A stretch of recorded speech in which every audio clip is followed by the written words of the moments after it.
Hello, everyone, and welcome back to another episode of PTV FC. I'm your host for this episode, Ryan Johnston, and I'm joined, as always, by Louis Pasculli and Jimmy Bliss. How are you both doing today? Doing great, Ryan. Now that football has been saved for the moment, I am doing pretty well. But we'll get right into this, Ryan, in a few minutes to see how exactly football has been saved. Yeah, I'm doing good, and I gotta agree with Jimmy. As of right now, all of us football fans are chilling. It's everything seems to be under control, but let's get into it. Yeah, you guys both hinted at it, starting off with the Super League, like, come on, that's crazy. That is crazy right there. I mean, the announcement it really took me off guard. I wasn't expecting that at all. And then the backlash was so swift with it, excuse me. And I mean, come on, what are you guys thinking about it? Like, Well, when I first heard it, I was really mad because I was just on Twitter, and I rarely go on Twitter. I never use that app. I use other social media, but really not Twitter. And it was like trending, like worldwide, not just USA, worldwide. And it was like 12 teams break away to form Super League. I was like, wait, what? So like I clicked on it, I yeah, started reading, and I was like, oh my God, all these great teams are starting this league by themselves. And I'm like, this is to me, that's like when the NFL added a game for the season. In my opinion, they only did it for money. I was kind of shocked. I was like, wow, like, and then all the quotes were like, oh yeah, like the Premier League's a joke. We need more money. Like the Italian league, they don't give the winners enough money. Like let's make this league for just money basically. And I was like, wow, like that's really the direction football is going. This is not good. And I was shocked to even see that it was kind of coming to fruition in the beginning. Yeah, so I heard about this Super League a few years ago when I was in high school about it potentially starting. I believe it was 2017 or 2018, and I was like, hey, this would be like really cool. It's like the Champions League, but on a bigger scale. And then when it was actually announced on Sunday afternoon, I looked at it and I was like, this is nothing like what I thought it was going to be like. And exactly. Yeah. it was just kind of a disgrace, honestly, to soccer to try to put this team together. That would be like if just putting another sport into it, if like the NBA were to make their own league of just like the New York teams, the LA teams, maybe a team or two from Texas, and another big market team. So if it was just like 8 teams from the NBA and the best teams just play each other nonstop. And the reason why we love the Champions League is because we don't get to see these games that often. We don't get to see PSG versus Bayern Munich all that often. We don't get to see Manchester City versus PSG like we're going to see in 2 weeks' time. So when you're hearing that this is going to happen every week, initially like, oh, it's kind of cool, but then you look deeper into it and you're just like, this is just a cash grab, and this is really, really unexpected and honestly very, very disgraceful for the world of soccer. And another thing is that it wasn't even all of the best teams, right? I mean, PSG was not in this league. Borussia Dortmund and Bayern Munich, they declined the invitation to this league. So it was a lot of the good teams, and then teams like Spurs and, sorry, Ryan, Arsenal, who were probably going to finish last every year and not get relegated because there's no relegation in this league. But they were just in it for the money, and they were going to probably finish last because they don't have the quality of, say, Manchester City or Real Madrid or teams like that. So and then that I think that made it worse in a sense because then it was like, well, if you're gonna have a Super League, right, at least have the best 12, like the top 12 teams in the world, have them in one singular league. But it wasn't even the case. I mean, like, how do you say which teams are the top 12 though? Like, you can't even define it. Like, they were just going for the clubs that had the most followers, really, the most money, because, like, as Jimmy said, it was a cash grab. So, um, Yeah, yeah, like if you're it's gonna have like a Super League, you're probably gonna want to have teams that have won the Champions League before, right? And like Tottenham's never won the Champions League. Man City's never won the Champions League. And although Man City's really good, they don't have a history. You would have to throw FC Porto, you'd have to throw Ajax in there because they've won Champions Leagues before. So I don't know what the criteria is. Why is Tottenham in there? They're nowhere near a top team. Milan, they're nowhere near a top team either. Inter Milan, same thing. They're nowhere near a top team. Juventus has never won a Champions League. So I don't really understand where Perez was going with the Super League because it was really not anything super about it, just the super downfall that it had within 48 hours. And one thing that I took from this that I was actually really happy about was that if a team joined the Super League, their players can't play nationally. the team is going to get kicked out of domestic as well as European competitions. So if Liverpool, Man City, Man United, I believe, all the top 6 English teams, if they all left and they joined the Super League, and that leaves the door open for West Ham, dude. We could have seen a West Ham champions in the Premier League. That would have blown the wheels off any football analyst, any football website. I think they would have been all over to be like, wow, 6 teams left, and now a team like West Ham is going to be Premier League champions. That would be a headline. I think that might be bigger than Leicester. Winning the Premier League. That would be awesome to see West Ham be up there. I'm sure a lot of English football fans would be pretty mad, but for me, I'd be happy. So that would have been cool, but that's obviously not going to be the case. But that's something I found interesting. Yeah, Louis would have been probably the only one on this panel that would have said that West Ham would win the league, and I'm glad to see that Louis won't be right this time around. But it would have been awesome. It really would have been cool. They would have been over the moon if that happened. Oh my gosh. Yeah, it would have been like real groundbreaking for a team like West Ham to come in 16th last year and then to jump all the way to first place. But unfortunately for Louis' sake and for West Ham's sake, it's not going to be the case this year. You guys think, like, I can understand, like, why some of these clubs, like, wanted to leave the UEFA, though, because, like, Man U is 450 million pounds or euros or whatever European money in debt or something like that. Arsenal is like 200 million. I don't know about the rest of these clubs. I mean, Manchester City has oil money. Like it's just that simple. They're probably doing all right. So like I can kind of get where they're coming from. It was definitely poorly executed, but I feel like they're not really getting a fair shake in some cases, because they're bringing in a lot of revenue for the leagues, like the majority of the revenue, and they have to split it with these smaller clubs, and it's like, why should they, to a degree, That's true, Ryan, but you do get rewarded for being a better club. Like that's why when you get to the Champions League, it's such a big deal because you get X amount of dollars. I don't know exactly how much it is. So you can repay like your financial nightmare that you're in if you're Man United or Barcelona, who's over 1 billion in debt. So if you just continue to get to the Champions League and if you win a title here or there, your debt's going to be cut in half and it's going to be nullified within a few years. But if you do spend money, carelessly, like Barcelona's done over the past few years, pretty much signing 100 million pound player every single summer over the past few years. It's ridiculous. It's absolutely ridiculous. And like, I don't even know who their financial advisor is, but I want to get his numbers to work out my finances. And for Man United, it's more the same thing. They're just carelessly spending money.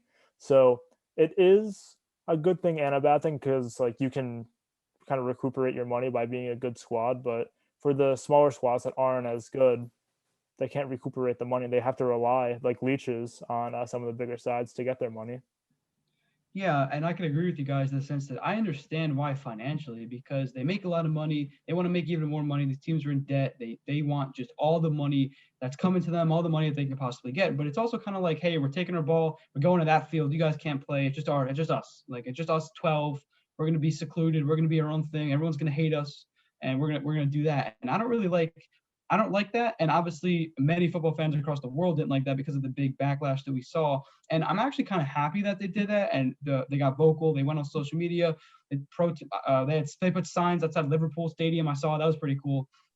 Yeah, Chelsea too. Chelsea too, I saw that. Right.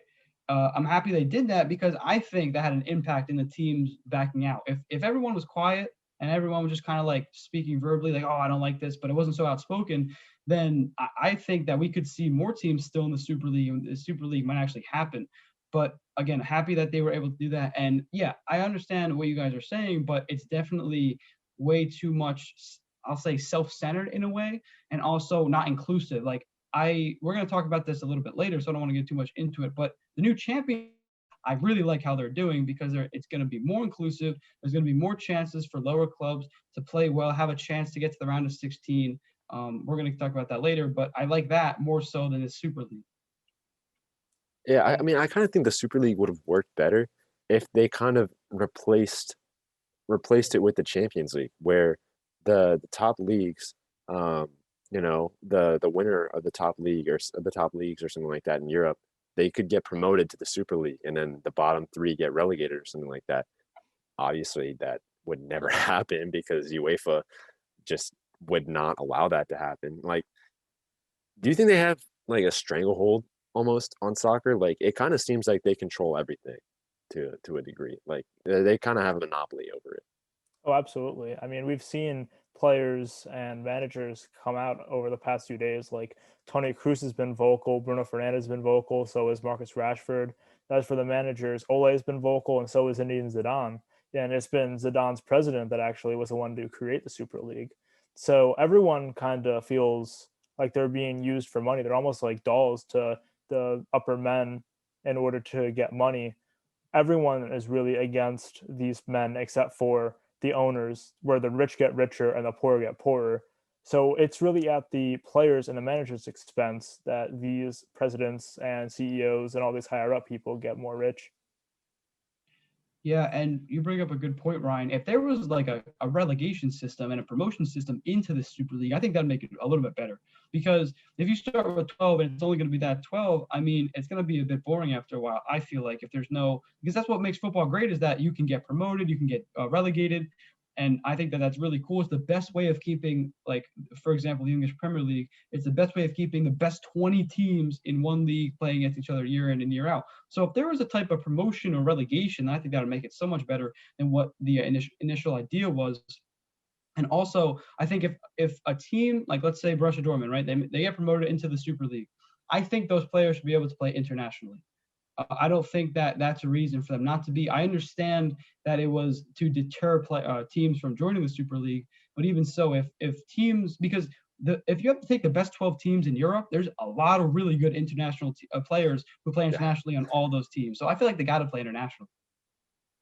Yeah, I mean, like you said, it was just a way because UEFA was trying like desperately to exercise any power they had, like to try and keep this from happening. So, they know how much the players want to play for their country, and they just said, no, you can't. If you're on one of these clubs, you can't play for your country. So it was kind of like another way to put pressure on the clubs because they knew that if the players couldn't play for their country, they probably wouldn't really want to play for that club. And just make a new superpower. I guess I don't really know, but And And just that would one be, last, yeah. what were you saying? Oh, you can go ahead, Louis. Thank you. You're too kind. That would also, I think, take away from the World Cup and international competitions because imagine if like Lewandowski or like Aguero or like Messi or Ronaldo, assuming Juve stayed in. Imagine if those players were not playing in the World Cup or the International Club World Cup or whatever the case might be, right? I think that would take so much away because I also think that they would lose viewership. Imagine not seeing a bunch of because let's be real, Bayern Munich, who was not in the Super League, but if they were to be, it's basically Germany. Like it's basically Germany's national team. If Germany had to have a new 11 simply because Bayern Munich was playing in this competition, I think that would take a lot of viewers away. Now I know Germans are very adamant about their football, and I would be kind of intrigued to see how they would do. But I think for the more casual fans who aren't super into the World Cup, just kind of watch it. Oh yeah, I watch it. But then it's like, oh, who are these players? Like I don't even know. I think that would definitely take away a little bit. Yeah, it's definitely right, Louis. And I just want to bring up something like, what if they did expel the players from the World Cup and international play in domestic leagues, like they were saying, but that would kind of make the players reluctant to play in the Super League. So you could have like player protest and they would not play. So if Ronaldo decided he didn't want to play for Juve because he wanted to play for Portugal one last time to win a World Cup, I wonder how that would be ruled by UEFA because he would come out and say, I don't want to play. I want to play in the World Cup. I don't really know how UEFA would judge that because his team is playing in the Super League. But if he is personally protesting it, he shouldn't be the one that's punished because he wants to play in the World Cup. He doesn't want to be in this competition. So it's a complete mess, this whole Super League thing. And I'm really, really glad that it did fall through 48 hours in. yeah, yeah. Can you guys imagine like the contract disputes that would have been going on because of players that wanted to sit out of clubs and stuff like that to play for the World Cup when they're literally getting paid 10, 20 million pound euros, I guess, euros a year to play for these clubs, and then they're just like, no, I'm not going to play. Like the clubs would be not paying them at all. It'd be definitely interesting to see what happened there. But we talked about Real Madrid's president a little bit, Florentino Perez. Like his time has got to be up. I think at least they've got to get him out, in my opinion, to try and save their brand a little bit. Oh, yeah. I'm sure Real Madrid fans in Spain are not very happy about this whole Super League thing. I don't see him being the president for much longer. And honestly, I hadn't really heard any too horrible things about him before the Super League. But then some of the quotes he's saying is awful. It's like, oh, like, we have to keep football pure. Like, we need to have the best teams play the best teams all the time. And that just looks horrible for him. It looks horrible for Real Madrid. You're right, Ryan. We got to see him get out of there. And Louis, back to the quotes that you were referring to. He said this past week that no kids between the age of 16 and 24 are into football anymore. That's right. And that's awful. Look at all of us. Come on now. We're from America with a podcast about football. We're into it. Yeah, so he's dead wrong about that. And Perez has been a really good president for Real Madrid. I think it's been nearly a decade of him in charge, and they've won 4 Champions Leagues under his reign. So he's been a really good president in that regard. So it really came out of the blue when it was reported that he was the mastermind behind this whole situation. And now you see all these people stepping down from all over world football, like Ed Woodward is about to step down from Manchester United. Yep, Juventus is, and I'm very happy about that. So thank you, Ed Woodward. My other friend is super happy about that as well. He's texting my group chat. He's like, thank God. Yeah, it's time for Stan Kroenke to go. Get out of Arsenal. It's time to go. Juventus's chairman also left, so I'm sure that's just one of the first dominoes is that Ed Woodward is set to leave, and I'm sure that there's going to be Stan Kroenke's probably going to leave Arsenal, and I think Daniel Levy is also being forced to sell the club for Tottenham as well. So this is really going to be a huge chain of events over the next probably 6 months to see how it's going to affect world football. Wait, Tottenham's being sold? Didn't they just build like a $2 billion stadium? Like, yeah, 2 years ago or 3 years ago, they built the new stadium, but Daniel Levy is being like boycotted by everyone now, so he might be forced to sell the club. That's some karma right there. That's all I'm gonna say. That is some karma. No, I mean, that's crazy. I do want to talk a little bit about the new Champions League format, though. I'm sure you guys have seen it. They're like kind of making it a league format. I'm not really a huge fan, to be honest. I kind of like the group and knockout stages a little bit more. I don't know. What do you guys think? I absolutely hate this Champions League format. There's 4 new teams, which is fine if you're gonna have 4 new teams, but don't have you play 10 matches, 5 home, 5 away against random opposition, because people are going to be paying UEFA to get them easy games like Man City does every single year, which is swept under the rug. Everyone knows that Man City pays UEFA to get the easiest draws. And so it's just going to be a complete disaster for everyone, I believe, and you also are you're rewarding, the clubs that kind of finish outside the top 4 in England. Like, the top 4 race in England is always such a big deal because you get Champions League, you get the money, you attract all the transfers, but whoever finishes in 5th this year is kind of messing out on this extra money and the extra, the shine that comes from the Champions League. But now, you're going to have all these teams more in the Champions League. And I just think it's a disaster, and it's honestly one of the worst things. It's just like the Super League in disguise. It's one of the worst things that I can imagine for soccer. Oh God, I can't believe you said it's a Super League in disguise, Jimmy. That one kind of hurt. You're rewarding the worst teams, though. Like, you're rewarding the Arsenals and Tottenhams that aren't like Big 6 anymore. I mean, I don't think they're the worst teams, though. And also, I think it makes it a little bit more fair because if you take like an English championship team, they probably have 3 teams in their group that are like really much, much better than them.